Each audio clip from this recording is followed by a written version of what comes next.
So we are thankful to be here tonight for another Survivors episode. And I have a very, very special guest with me here tonight.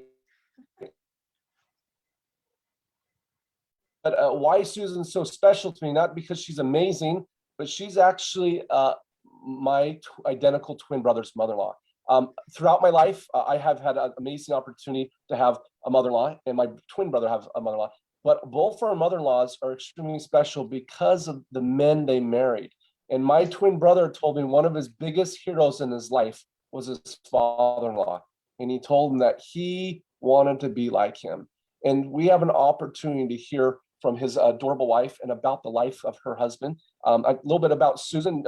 Susan, they were married for 33 years. That's amazing. That's incredible. She has 4 beautiful children, which her oldest daughter is my sister-in-law. She's awesome. She is awesome. I love my sister. She lives in Utah right now, and she's going to talk to us about some very tender.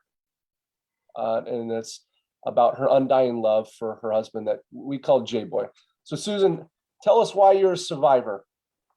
I am a survivor for one reason. That is because I anchored myself to God and his goodness, and that is the only reason that I survived the situation. I was not going to talk about this up front because it makes me emotional. But that is the one and only reason that I survived this. So should I just take over from here then? Yeah. Okay, excellent.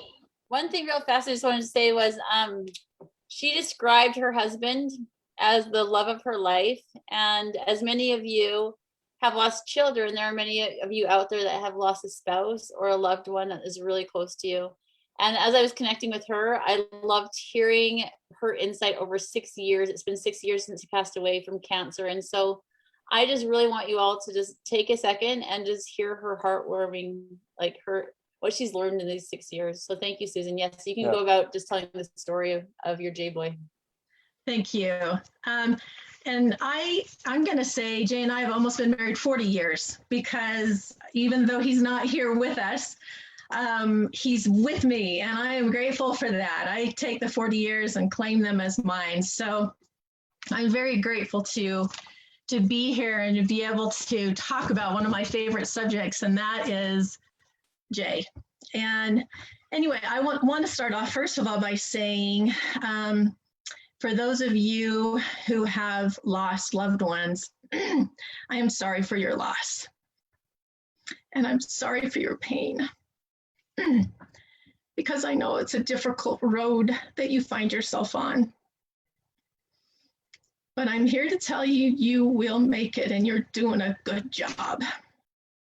Anyway, I wanted to remind you that my theme is undying love, and I'm hoping that it will become apparent as to why I've chosen this theme by the time we get through with our time together today.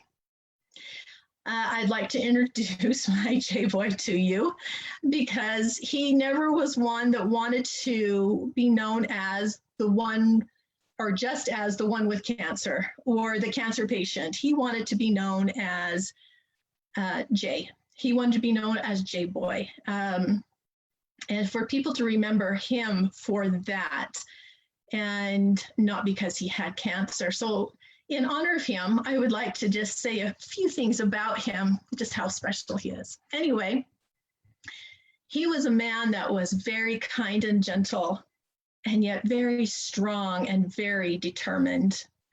He was a very hard worker, and he was hilarious.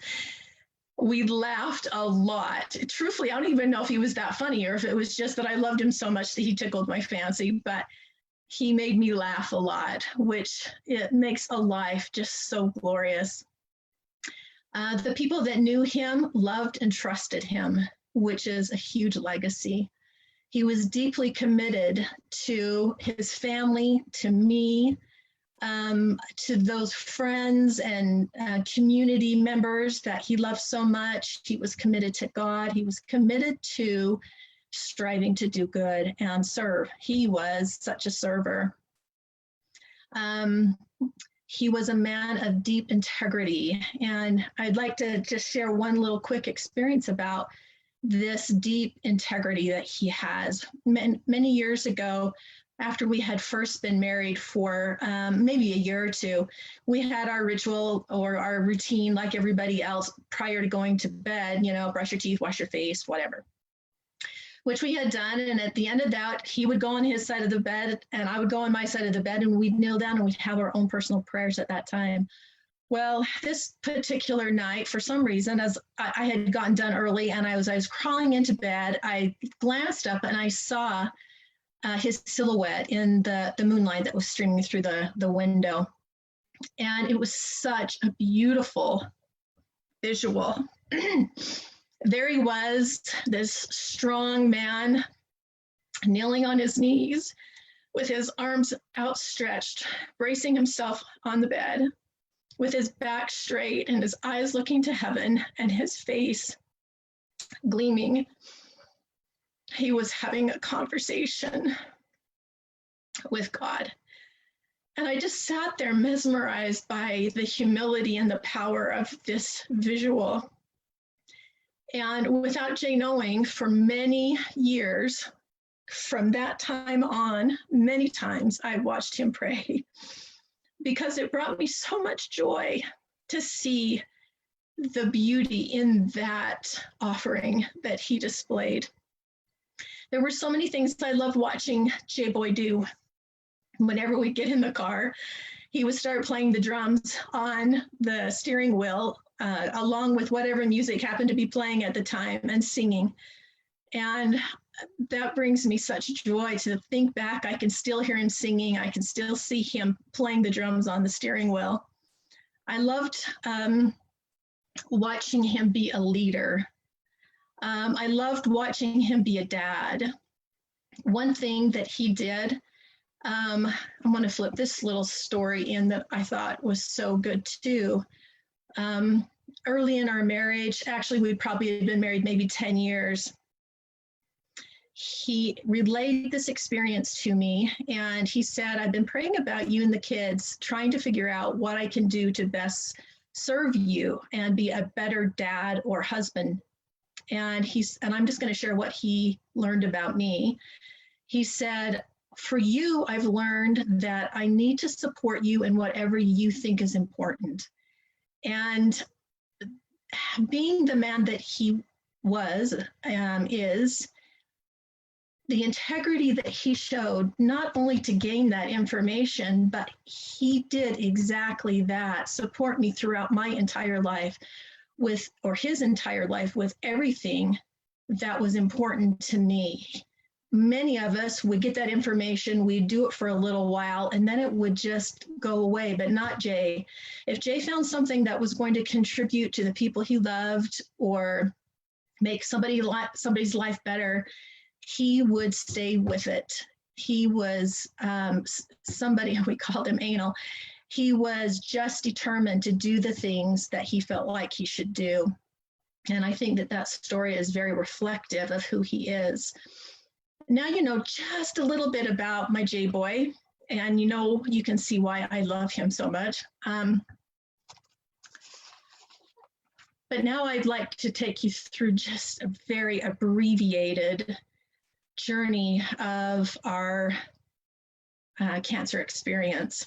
He was diagnosed on April 1st, 2010. And yes, that's right, that practical joke day. I've always hated that day, and boy, do I hate it even more now. But this was the day that it all began. And let me give you a little backstory on that. He hadn't been feeling really great. Not that he felt bad, but he was having some stomach problems, and we felt like, he should go and be seen just to make sure everything was okay. So off he went to the doctor, and the doctor felt like it was probably just colitis or something like that. But because he had just turned 50, they decided, let's just send you for a colonoscopy just to make sure. So off we went to the doctor, or to the outpatient, for his colonoscopy a couple days later. And in he went, and I sat in the waiting room for what seemed like forever. And finally, after way too long. I went up to the receptionist desk and just said, is everything okay back there? And she said, oh yeah, everything's fine. And I said, okay. I said, do I have enough time to go get something to eat? And she said, yeah, for sure. You have plenty of time. So there was a Wendy's across the street. So I just, walked across the street, got something to eat, sat down and started reading. And as I lifted my head to ponder about what I had just read, this thought came and settled deep inside of my mind and my heart. And that thought was, today your life is going to change forever. And of course, my heart started pounding and my head started whirling. And then I started getting frustrated with myself and just saying, Susan, get a grip. Don't so overreact. This is going to be just fine. And so I settled myself back down and finished up what I was doing and headed back across the street and didn't wait in the waiting room too much longer. And out came Jay and sat down beside me. And he said, the doctor wants to talk to us. We just need to wait for a few minutes. And I said, okay. And so the doctor came out a little bit later and asked us to come back. And we went into this little tiny room. It was probably about the size of a bathroom that had a bunch of x-rays hanging and 3 chairs. And we all sat down. And as soon as we sat down, the doctor said, it does not look good. He has a big mass in his colon. And Jay and I sat there stunned, and then began to, of course, pepper the doctor with just question after question. And the answer to every question was the same. I don't know, I don't know, I don't know. You need to immediately get with a specialist and a surgeon, which we did. And they, of course, ordered MRI and CT scan, bloods, just everything that you can imagine. Well, on April the 8th, the surgeon called and Jay put him on speakerphone, and we began to listen to the surgeon.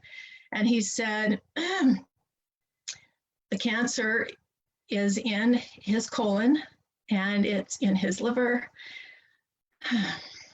and it's in his lungs, and it's in his abdomen. And needless to say, this was a devastating day for us. The very next day he was into surgery, and that was the first of the cancer journey that we were on. The next 4 years, Jay endured countless surgeries, endless chemotherapy, radiation therapy, biopsies, hospital stays, you name it, he went through it. It would take me months speaking continuously to be able to accurately and completely tell you everything that he went through. But despite what he went through, and for as crappy as all of that stuff made him feel, he was a power. He was positive. He was determined. He was loving. He was gracious. He was kind. He was long-suffering. He taught me so much by watching him. And in the midst of this war, because he was truly a warrior in a war that was unrelenting, we found ourselves on a very sacred journey where we had experienced throughout our life a living love. We now had forged an undying love. I took care of him, and he took care of me.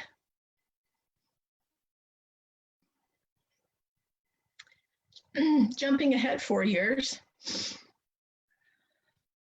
we found ourselves in a quiet burger joint. We were the only ones there at the time, and we were counseling together, which was something that Jay and I did a lot together.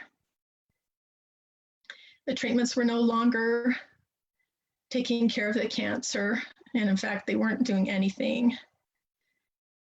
And so after much talking and many tears and us holding on to each other for dear life, he decided that it was time to stop the treatments, which he did. 3 months later, he kissed me one last time and then slowly slipped away. So As I had said earlier, the question is, how did I survive?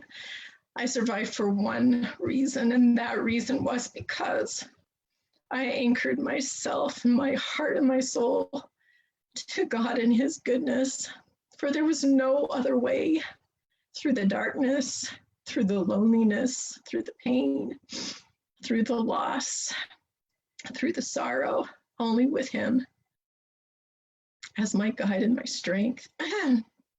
Let me give you an example of this.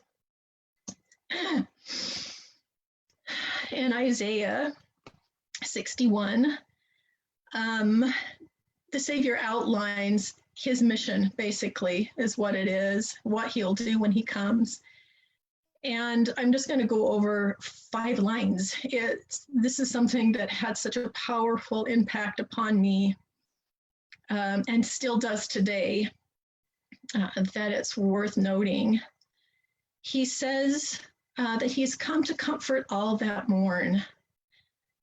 And I love this. I loved it, and I still love it, because he's come to comfort all, everyone. No one's exempt. That meant I was not exempt.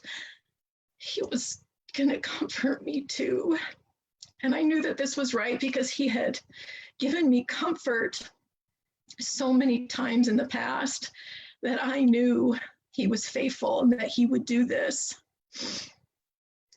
The mission outline continues, and it says that he will give us beauty for ashes.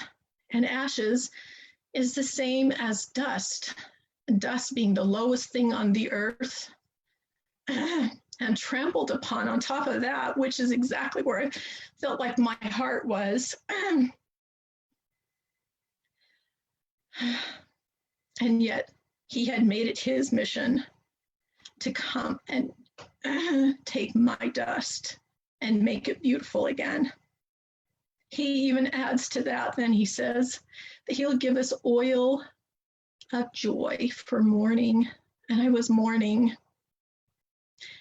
Oil of joy. Oil means a healing or a blessing. And I needed a healing and a blessing of joy to put in place of my mourning. And the last line is the garment of praise for the spirit of heaviness. Or in other words, the garment of gratitude for the spirit of depression. Depression is dark and lonely, and he offered me the opportunity to feel gratitude. I needed a way out of my darkness, and he was willing to lead me. I anchored myself, my heart, my soul to Christ. I followed him where he went, and true to his word, he gave me beauty back. And the dust began to fly away, float away, go away. A blessing and a healing came, and pure joy was infused back into my life again. And finally, the garment of gratitude filled the black hole of depression that I was feeling. I am so grateful for his healing balm, which has made me whole again. I'd like to give you an example of how he's done that in my life. I wasn't going to share this, but I've decided that I was going to, and I hope I can put words around it that make sense. He helped me understand that I had imprisoned myself upon one piece of my life puzzle, that I had stalled myself where I didn't need to stall. Though that one puzzle piece of my life puzzle was what I was feeling was accurate, it wasn't my whole life puzzle. My life puzzle consisted of endless pieces, and all I was standing on one piece. And so he helped me walk backwards so I could get a fuller view. First it was one piece, then 2 pieces, then 10, then 100, then 300. And now I can see more clearly my whole life puzzle, my memories, my joy, my happiness, my strengths of family, my dreams, everything is all there. And though that one piece, yes, it still pains my soul, with all of the other pieces surrounding that one piece, it buffers everything. And God has given me that beauty and that peace and that sight again, strength beyond my own strength, definitely beyond my own strength.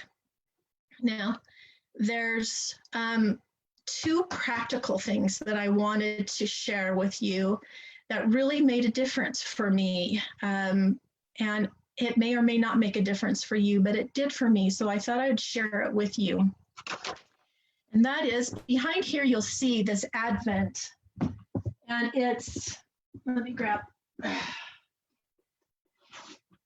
it's this thick. And prior to Jay's passing, maybe, well, was it before the Christmas of his passing, I just kind of had this idea start percolating in my head that I couldn't face the idea of spending Christmas without him for the next 30 years. It was just too much for me to deal with. And so, like I say, this thought just keep coming to me. And it was, as I was walking through the store and I saw this, my thought then all came together and it made sense. I wasn't sure how I was going to accomplish it. But here now with this Advent, is what I've done is I've filled every one of these boxes full of what I call boxes of my JayBoy.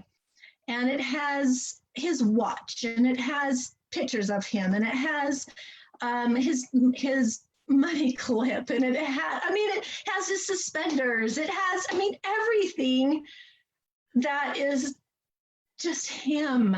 And I love this so much because I spend Christmas with him every Christmas.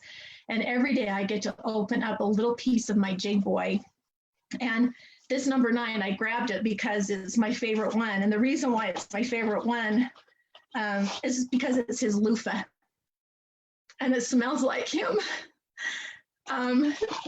All these years later, it still smells like him. And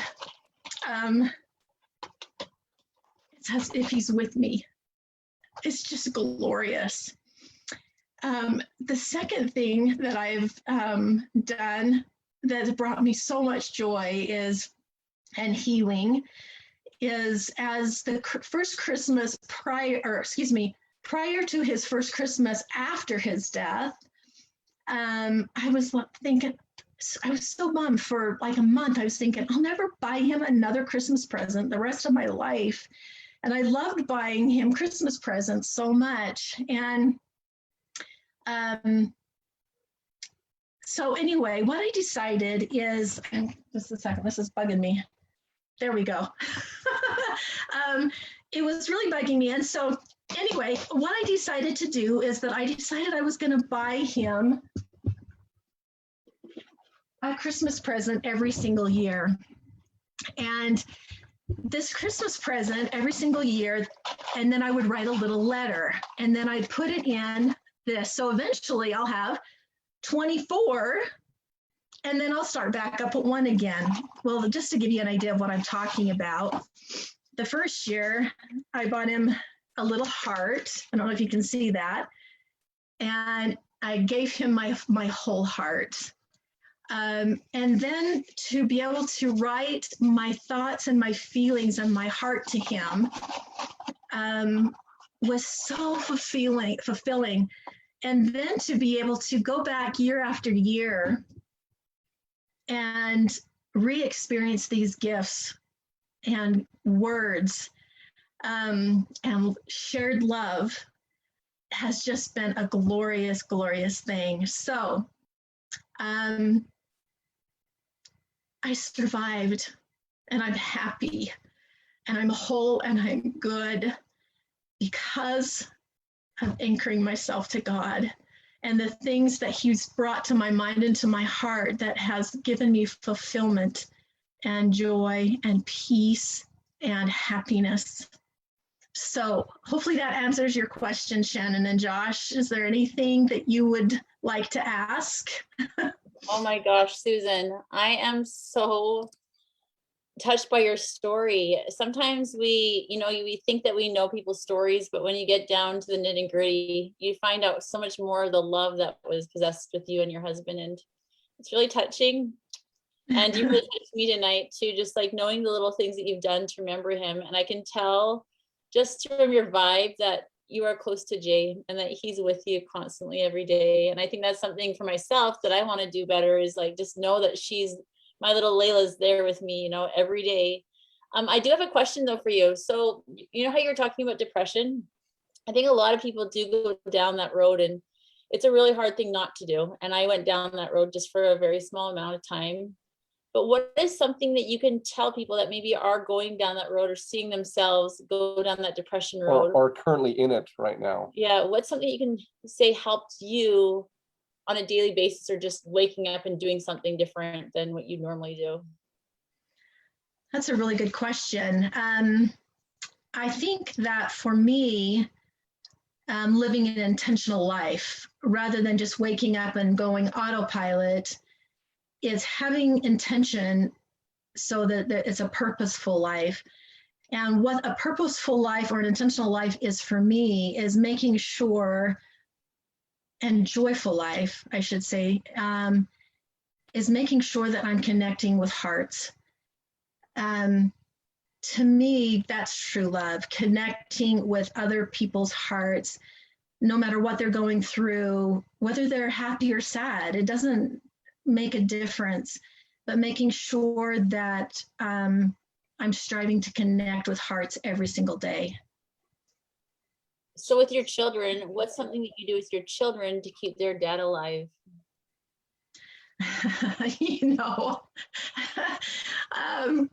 I know Jay's here because he's laughing right now for sure, because he's saying, no one has to do that because I'm taking care of that myself.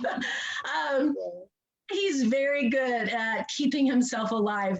One of the things that he would always do in life, and I'm sure my kids are laughing their heads off right now, he would repeat the same joke 5,000 times. He would repeat the same phrase 5,000 times. And those things that were, you would just kind of do a head scratcher sometimes, thinking, okay, yeah, I've heard it, but he would think it was so funny that he would repeat it. Well, why am I telling you this? Because that's one of the ways he has stayed in all of our lives. These repeated phrases that he's made again and again and again, and the jokes and I don't know, he's able to stay in people's lives because he was smart, and he repeated himself enough times that we can hear him whether he's here or not. I love that so much.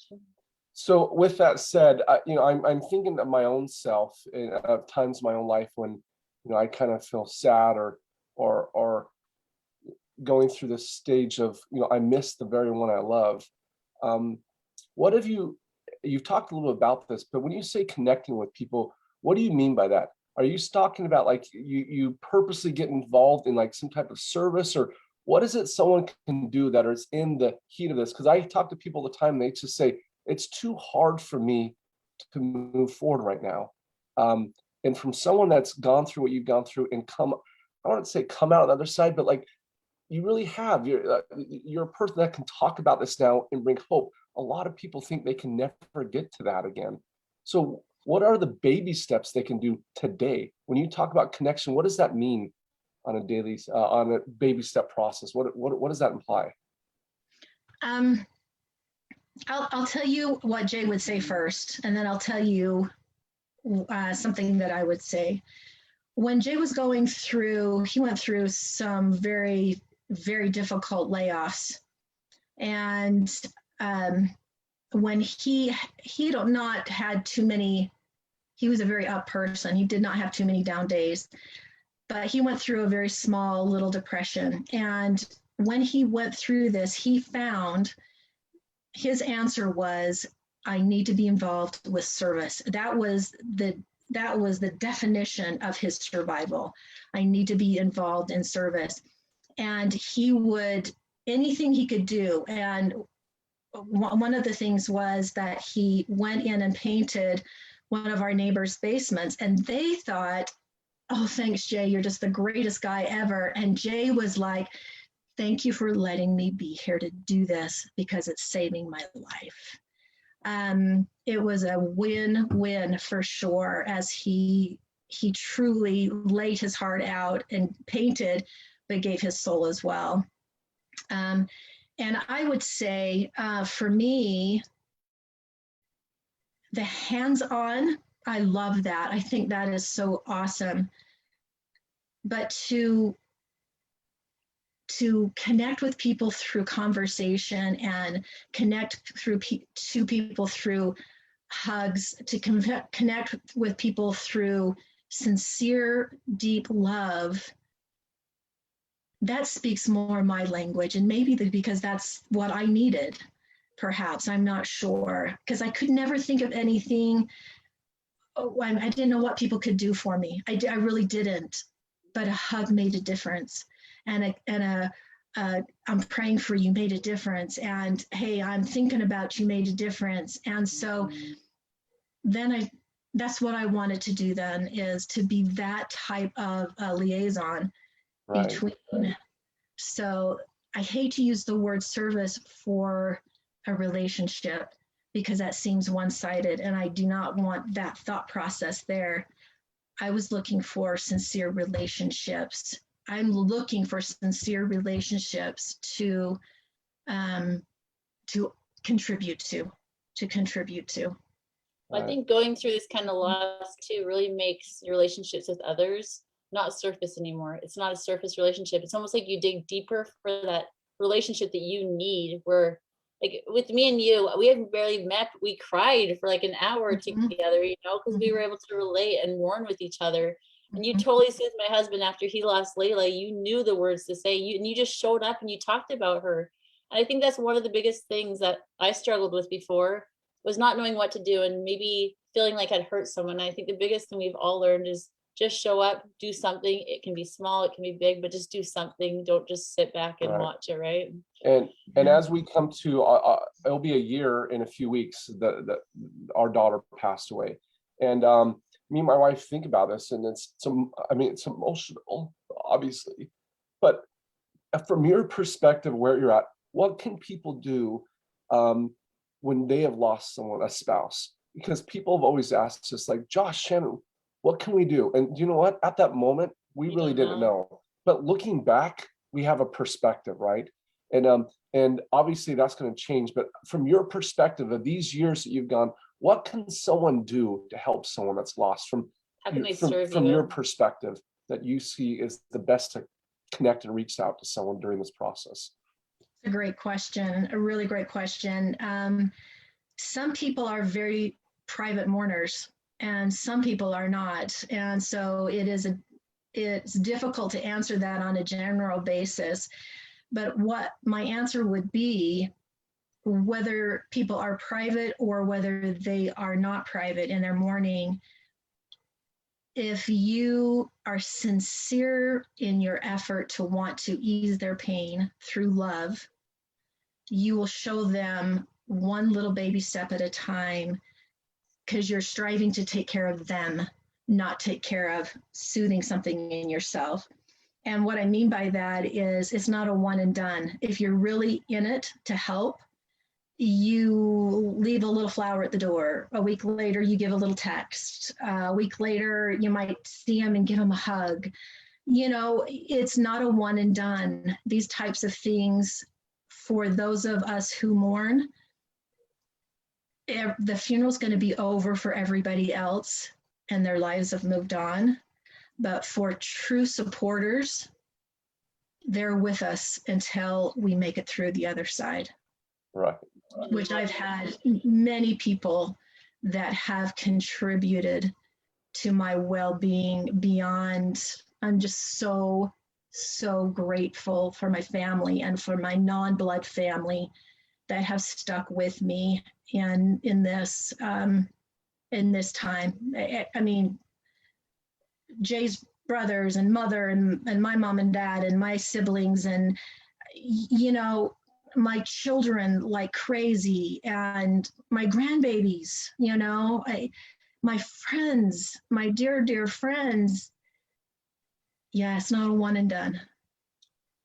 Do I think we are all gonna go home today and just think of the things that we can do to serve others too, because it's so true. The more we serve someone, the more we love someone. And when you do go through mourning, I think it's so important to accept that service too, because that's how someone shows us that they love us. And sometimes it can be hard, but I have learned definitely this year that that's how people want to help, is through service. Mhm. So thank you for serving us in our Yeah. community. I mean, just listening to you, you touched my heart. There's a few things that I want to do differently and things that I seek to become more like you, just in a way of Yeah. having Layla in our life. And for yeah, longer. I was thinking the same thing. I was like, you know, I was crying a little bit because I was thinking I would never buy her another gift. But I was like, that is so true. Who says you can't Yeah. keep involving them in your times throughout your celebrations? I think you made that an excellent point. So thank you for having perspective and wisdom, but more importantly, thank you for being you. So Making us all cry here, Susan. Thanks. Susan, thank you so much. You are a survivor. We are all survivors in some way. And so I just want to say, anyone that's watching this, and if you have any suggestions or things that you'd like to hear more about, we will be talking more about deaths with, you know, siblings, or even the death of a spouse, a wife as well, coming up. But we say thank you to all those people who are out there serving as well. thank you. And stay and also follow us, keeps following us on our survivors page for service projects, but most importantly for this community. So thank you so much to Susan. Thank you for all those out there, and let's just try to make the world a better place by serving one another. And you know, we survive by Just serving, showing up. Thank So you. true. Have a good night. Thanks, Susan. Bye, Bye-bye. JayBoy. Bye, He's JayBoy. here. He's That's correct. listening, right? Thank you. Bye-bye. Bye-bye, guys. See ya. Bye.